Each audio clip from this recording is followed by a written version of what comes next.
শ্রীমদ্ ভগবদ গীতা সপ্তম অধ্যায় বিজ্ঞান যোগ। শ্রী ভগবান বললেন, হে পার্থ, আমাতে আসক্ত চিত্ত হয়ে আমাতে মনোনিবেশ করে যোগাভ্যাস করলে কিভাবে সমস্ত সংশয় থেকে মুক্ত হয়ে আমাকে জানতে পারবে তা শ্রবণ করো। আমি এখন তোমাকে বিজ্ঞান সমন্বিত এই জ্ঞানের কথা সম্পূর্ণরূপে বলবো, যা জানা হলে এই জগতে আর কিছুই জানবার বাকি থাকে না।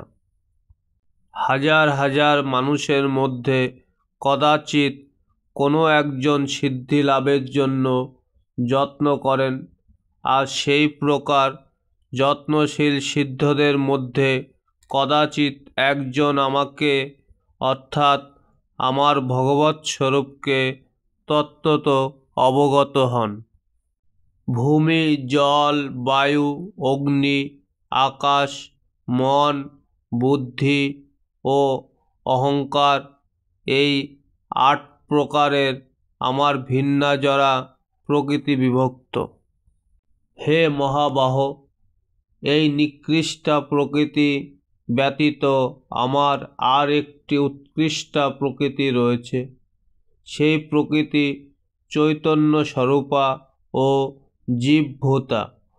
সেই শক্তি থেকে সমস্ত জীব নিঃসৃত হয়ে এই জড়জগৎকে ধারণ করে আছে। আমার এই উভয় প্রকৃতি থেকে জড় ও চেতন সব কিছু উৎপন্ন হয়েছে। অতএব নিশ্চিতভাবে জেনে রাখো যে আমি সমস্ত জগতের উৎপত্তি ও প্রলয়ের মূল কারণ। হে ধনঞ্জয়, আমার থেকে শ্রেষ্ঠ আর কেউ নেই। সূত্রে যেমন মণিসমূহ গাঁথা থাকে, তেমনি সমস্ত বিশ্বই আমাতে ওতপ্রোতভাবে অবস্থান করে। হে কন্তেয়, আমি জলের রস, চন্দ্র ও সূর্যের প্রভা, সর্ববেদের প্রণব, আকাশের শব্দ এবং মানুষের পৌরস। আমি পৃথিবীর পবিত্র গন্ধ, অগ্নির তেজ, সর্বভূতের জীবন এবং তপস্বীদের তপ। হে পার্থ, আমাকে সর্বভূতের সনাতন কারণ বলে জানবে। আমি বুদ্ধিমানের বুদ্ধি এবং তেজস্বীদের তেজ। হে ভরতর্ষভ, আমি বলবানের কাম ও রাগ বিবর্জিত বল এবং ধর্মের অবিরোধী কামরূপে আমি প্রাণীগণের মধ্যে বিরাজমান। সমস্ত সাত্ত্বিক, রাজসিক ও তামসিক ভাবসমূহ আমার থেকে উৎপন্ন বলে জানবে।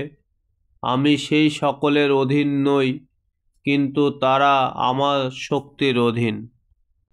3টি গুণের দ্বারা মোহিত হওয়ার ফলে সমগ্র জগৎ এই সমস্ত গুণের অতীত ও অব্যয় আমাকে জানতে পারে না।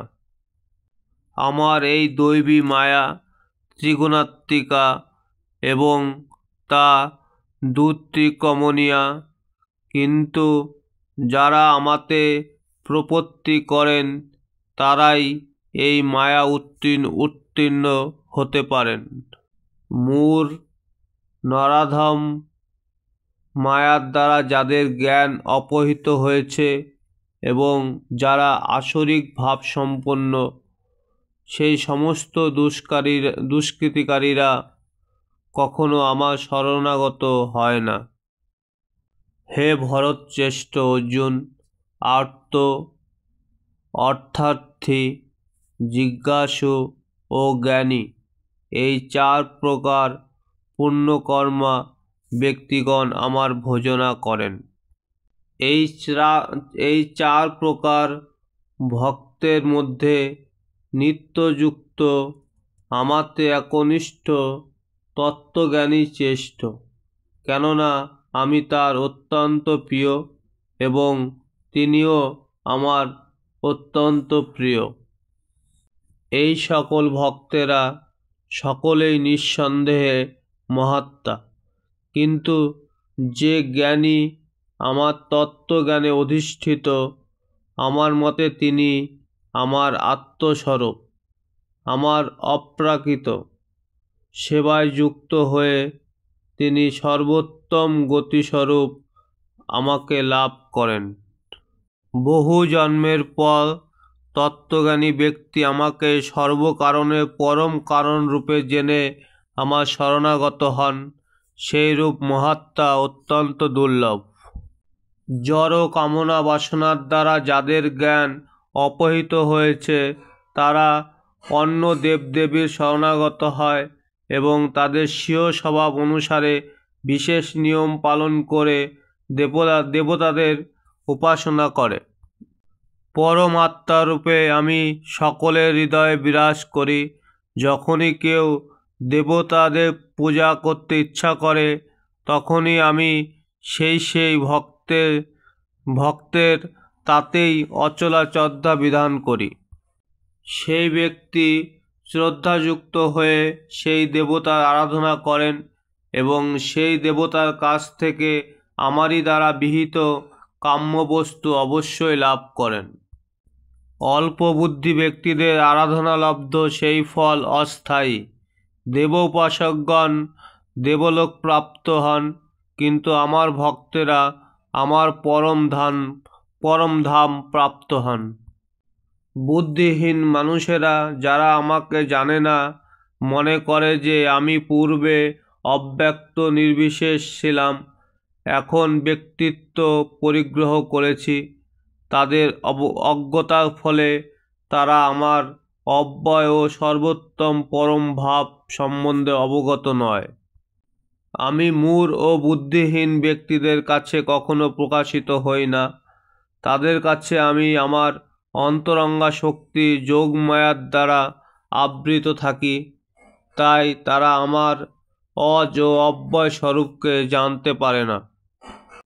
হে অর্জুন, পরমেশ্বর ভগবান রূপে আমি অতীত, বর্তমান ও ভবিষ্যৎ সম্বন্ধে সম্পূর্ণরূপে অবগত।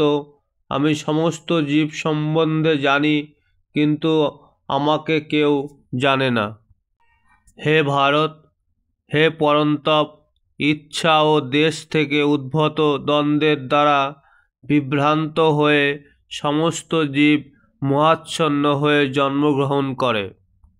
যে সমস্ত পুণ্যবান ব্যক্তির পাপ সম্পূর্ণরূপে দূরীভূত হয়েছে এবং যারা দ্বন্দ্বমোহ থেকে মুক্ত হয়েছেন, তারা দৃঢ় নিষ্ঠার সঙ্গে আমার ভজনা করেন। যে সমস্ত বুদ্ধিমান ব্যক্তি জরা ও মৃত্যু থেকে মুক্তি লাভের জন্য আমাকে আশ্রয় করে যত্ন করেন, তারা প্রকৃতপক্ষে ব্রহ্মভূত, কেননা তারা আধ্যাত্মতত্ত্ব ও কর্মতত্ত্ব সব কিছু সম্পূর্ণরূপে অবগত।